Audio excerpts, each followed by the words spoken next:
नमस्कार, आप देख रहे हैं वीके न्यूज और मैं हूं आपके साथ मयंक गौर। देश में एक राष्ट्र एक चुनाव को लेकर सरकार खासी उत्सुक दिखाई दे रही है। इसके लिए सरकार ने पूर्व राष्ट्रपति रामनाथ कोविंद की अध्यक्षता में एक 8 सदस्यीय कमेटी गठित की, जो कमेटी इसकी संभावनाओं और चुनौतियों का पूर्ण अध्ययन करके इस पर एक विस्तृत रिपोर्ट तैयार करेगी और सरकार को सौंपेगी। इस कमेटी में केंद्रीय गृह मंत्री अमित शाह, कांग्रेस नेता अधीर रंजन चौधरी, पूर्व केंद्रीय मंत्री गुलाम नबी आजाद, वरिष्ठ अधिवक्ता हरीश साल्वे समेत 8 लोगों को कमेटी में शामिल किया गया है। हालांकि कांग्रेस नेता अधीर रंजन चौधरी ने इस कमेटी में शामिल होने से इनकार कर दिया था। सरकार ने जब इसके लिए अधिसूचना जारी की तो इसमें कहा गया कि देश में एक साथ चुनाव कराना राष्ट्रहित में है। लेकिन ये पहली बार नहीं है कि देश में एक राष्ट्र एक चुनाव की मांग उठी हो।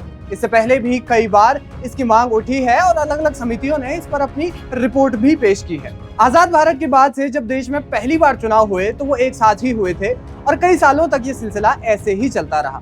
ये एक आम बात थी। लेकिन आखिर ऐसा क्या हुआ कि देश में औसतन लगभग हर 1.5 साल में चुनाव होते हैं? ऐसा क्या हुआ कि एक ही समय में होने वाले चुनाव अलग अलग समय में होने लगे? चलिए जानते हैं। आजादी के बाद देश में पहली बार चुनाव हुए 1952 में, इसके बाद 1957 में, इसके बाद 1962 और 1962 के बाद 1967 में देश में चुनाव हुए। इन 4 चुनावों के दौरान देश में एक ही समय में लोकसभा और विधानसभा चुनाव हुए। लेकिन 1967 के चुनावों के बाद ऐसा क्या हुआ कि सिलसिला एकदम टूट गया? दरअसल 1967 के बाद अलग अलग समय पर विधानसभा और लोकसभाएं भंग होती रही, जिसके बाद देश में समय से पहले चुनाव हुए। हम जानते हैं कि देश में कई बार ऐसा समय आया जिसमें 5 साल से पहले ही सरकारें टूटी, जिस वजह से देश के कई राज्यों में चुनाव भी जल्दी करवाए गए। यही कारण है कि देश में चुनाव अलग अलग समय पर होने लगे। साल 1970 में जब देश में समय से पहले लोकसभा भंग हो गई तो इसके बाद चुनाव करवाए गए। इसके बाद 13 साल बाद यानी कि वर्ष 1983 में चुनाव आयोग ने देश में एक साथ चुनाव कराने का प्रस्ताव रखा।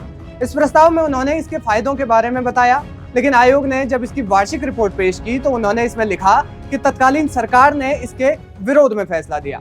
इसके बाद साल 1999 में भारत के लॉ कमीशन ने अपनी 170वीं रिपोर्ट में चुनावी कानूनों में सुधार करने को लेकर जोर दिया। जस्टिस बीपी जीवन रेड्डी की अध्यक्षता वाले लॉ कमीशन ने कहा था कि हर साल किसी न किसी राज्य में चुनाव कराए जाने के सिस्टम को खत्म किया जाना चाहिए।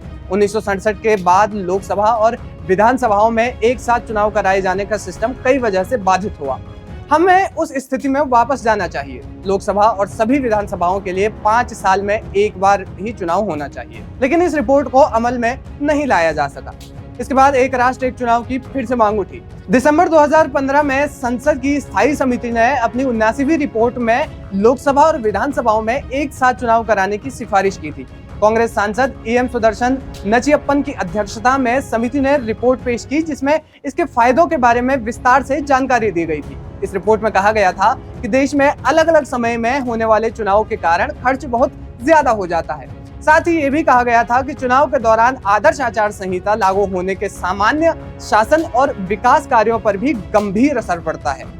इसके बाद साल 2017 में भी इसके लिए मांग उठी और नीति आयोग ने जनवरी 2017 में एक साथ चुनाव का विश्लेषण क्या, क्यों और कैसे नाम से एक वर्किंग पेपर तैयार किया। रिपोर्ट में एक साथ चुनाव कराए जाने का विश्लेषण किया गया था और इसके लिए रूपरेखा तैयार की गई थी। नीति आयोग के मेंबर विवेक देबरॉय और किशोर देसाई ने रिपोर्ट में बताया कि 2009 चुनाव में सरकारी खजाने से लगभग 1115 करोड़ और 2014 चुनाव में लगभग 3870 करोड़ का खर्च हुआ। पार्टियों और उम्मीदवारों का खर्चा भी जोड़ा जाए तो कुल खर्च इससे कई गुना ज्यादा हो जाएगा। इस रिपोर्ट में कहा गया था कि बार बार चुनाव का एक बड़ा अमूर्त प्रभाव ये है कि सरकारें और राजनीतिक दल लगातार प्रचार मोड में रहते हैं। पार्टियों का चुनाव मोड से बाहर निकलना बेहद जरूरी है। 5 साल बाद चुनाव होने से मानसिकता में बड़ा परिवर्तन भी आ सकता है। इससे संभावित रूप से सरकारें अगले चुनाव की चिंता किए बिना विकास कार्यों पर ध्यान केंद्रित कर सकती हैं। इसके बाद साल 2018 में डिपार्टमेंट ऑफ लीगल अफेयर्स ने लॉ कमीशन से एक साथ चुनाव कराए जाने के मुद्दे पर जांच रिपोर्ट पेश की, जिसमें सुप्रीम कोर्ट के पूर्व न्यायाधीश बीएस चौहान की अध्यक्षता में कमीशन ने इस पर एक विशेष ड्राफ्ट तैयार किया और ये ड्राफ्ट पेश किया। कमीशन ने एक साथ चुनाव कराने के पक्ष में अपनी रिपोर्ट दी। साथ ही राजनीतिक दलों से इसके लिए विचार विमर्श करने के लिए कहा गया था और अब 2023 में फिर से इस मुद्दे पर कमेटी बनाई गई है। उम्मीद है कि ये कमेटी जल्द ही सरकार को अपनी रिपोर्ट सौंपेगी। तो ये थी कहानी कि कब कब देश में एक राष्ट्र एक चुनाव को लेकर अलग अलग समितियों ने अपनी अलग अलग रिपोर्ट पेश की। आपको ये जानकारी कैसी लगी हमें कमेंट बॉक्स में जरूर बताएं। वीके न्यूज, राष्ट्र के नाम।